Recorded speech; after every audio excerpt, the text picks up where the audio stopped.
absolutely true. You know, Professor McIntyre, Yes. I just got out of a town hall with Senator Mark Warner of Virginia. Oh, yeah. He was he talked a lot about a lot of things. Maybe we'll do more in-depth analysis on what I got out of that town hall. But what I found very interesting is a remark he made that there are too many politicians in power that are more interested in standing against something than articulating what they're for. Ah. And to a certain degree, I think that is a very fair representation of both Trump and the Tea Party. They do stand for certain things, both within policy and also, within their actions and what they want. But Sure. what I think what really energizes them and what really gets them out is that they're upset at how overgrown certain aspects of government have become, and they want to push back on them. And that leads to the question, do you think that Trump is best at destroying things or building things? And ultimately, is that a good or bad thing for America? Well, this follows up on our conversation that we just published a couple of days ago about isolationism. So this kind of overlaps that particular topic. But Alexis de Tocqueville was a French intellectual and historian. He visited, aristocrat and also a jail surveyor. Yeah, and he's famous for having said one thing, and that is that America is one of the few great nations of the world to arise out of barbarism and to pass into decadence without going through culture. I'll repeat that. America is one of the with a French accent while swirling a glass of wine. America is one of the great nations of the world which has arisen out of barbarism and passed into decadence without going through the culture. Ooh. There we go. All right.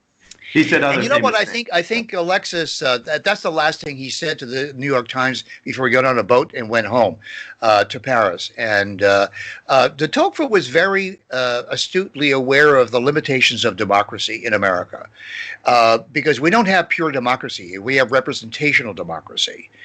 And as Benjamin Franklin said, we have a republic if we can keep it.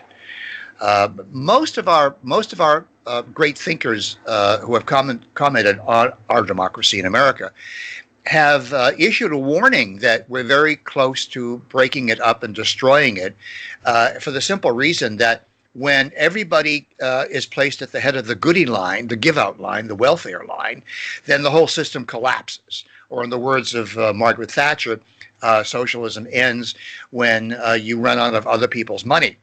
Venezuela is an example. China is an example. They're running out of their people's money. So, yeah, I think that we're in an age now where people are interested in comfort. What we need is a good war, in my view. And the reason for that is because everybody's worrying about. I just asked you if you think that Trump is, good at destroying or building up things. I mean, now you're on to we need war. Wars destroy and then they build up. So I'm right in the queue here. I'm right in line.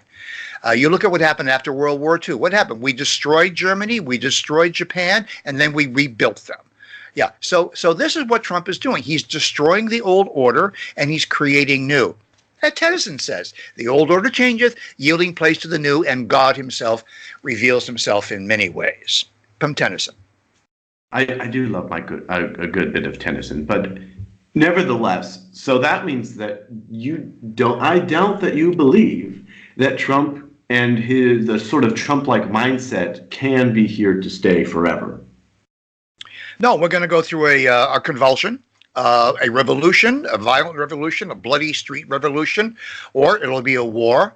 And the reason for that is because with all these snowflakes and offended people who are worried about pronouns, what pronoun they're going to be called. By the way, or even no pronoun. Some people I've changed my pronoun. I've changed my pronoun to supreme being. You now have to refer to me as the supreme being. I demand it. That's what he says. I want on my license, my transcripts, everything. So all this nonsense and foolishness is a sign of weakness. When people have long stretches of peace between wars, they get very fat and complacent and introspective, which is what we're seeing right now. Trump is kicking people in the ass, and that's a good thing. Yeah.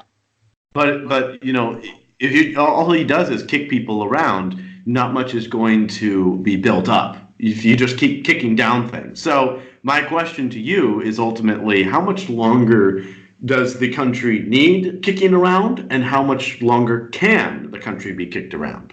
A good question. That's a very good question. First of all, he's not breaking everything. In fact, he's building up things like the economy. You'll notice in the Democrat debate last night, no one talked about the economy. The reason why? Because it's robust, it's rip-roaring, it's just thriving, right? So he's not tearing down the economy, he's building that up. What is he tearing down? He's tearing down the Republican Party, he's tearing down the Democrat Party, the Socialists, and the Libertarians. Right? Because all they're interested in is comfort. We're in the comfort age, the offended comfort seekers age. And that's what he's tearing down. He's tearing that down. There you go. Pretty straightforward stuff. That's my view. That's my view. Out there, friends and fans, why don't you tell us what your views are?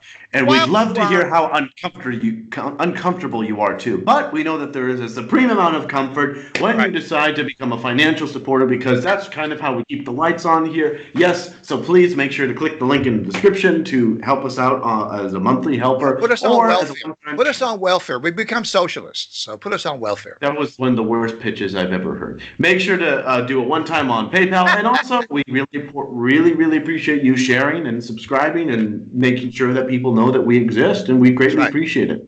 That's right. See you later, Alex. So.